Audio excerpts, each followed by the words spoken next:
100 years ago, on November 11, 1918, the armistice between Germany, France and Great Britain was signed, causing an end to one of the most brutal wars in all of history. The World War was the cause of 16.5 million fatalities and 35 million casualties. It was also witnessed some of the bloodiest battles in history, like the Battle of the Somme. However, not all consequences of the war were sombre. Some were cause for celebration, including more socio-economic freedom for women.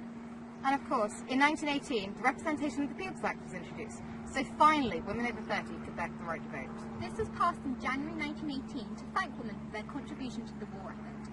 And previously, the National Society for Women's Suffrage had halted all campaigns to help the war effort and boost British morale. This included going to France to become nurses, taking over family businesses, featuring on recruitment posters, and helping propaganda. But in order for this to happen, there needs to be a huge social shift in attitudes, and part of this was down to Miss Emily Pankhurst. We pause our suffrage movement during this dark time of the war, and we call on the government to allow women to work in factories and on farms.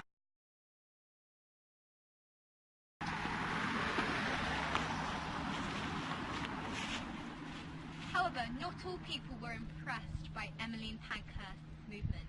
Especially the unions. They didn't like the idea of women going to work in factories and farms, where employers would often pay women less, and therefore they feared that men would not have jobs to come back to at all, as they prefer women.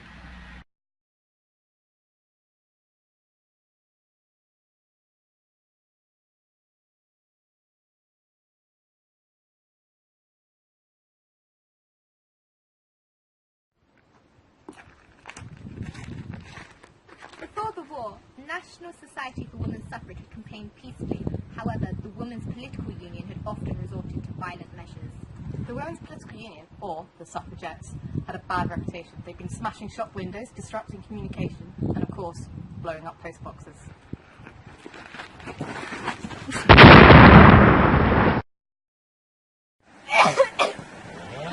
Here, have this. What hurts so sore? I like walking in the kitchen or having an infection.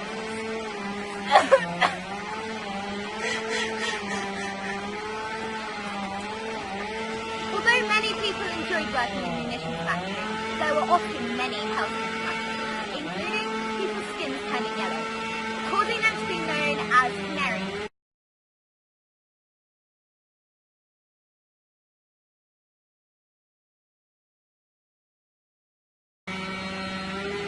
There was no health and safety at work at all. Employers weren't held accountable for their workers' well-being, which meant a lot of the canary girls often suffered and died.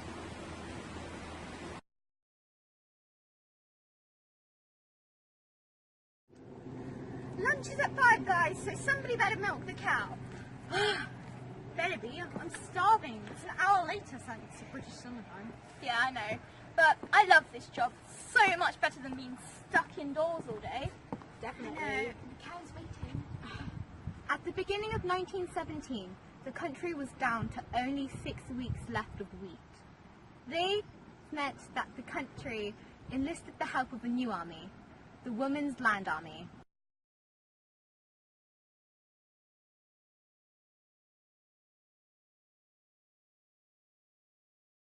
And of course, this is a massive change to domestic service, which is the only previous term of employment women could get to. Now, instead of being in dimly lit kitchens, women were out in the fields. And after doing that, would you want to go back?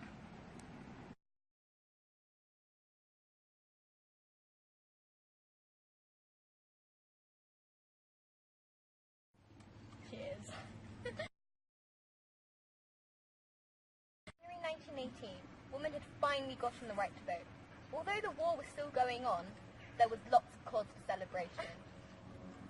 And of course, although it was only 30, this was the first step into all women getting the right to vote, and it also led on to new acts of legislation, such as the Equal Pay Act and discrimination against the workplace. Well done to the suffragettes.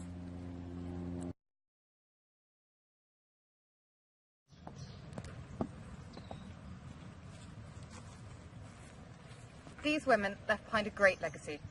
From 1918 to 2018, we still remember that. But the greatest legacy is the one we wear, the poppy. So wear your poppy with pride.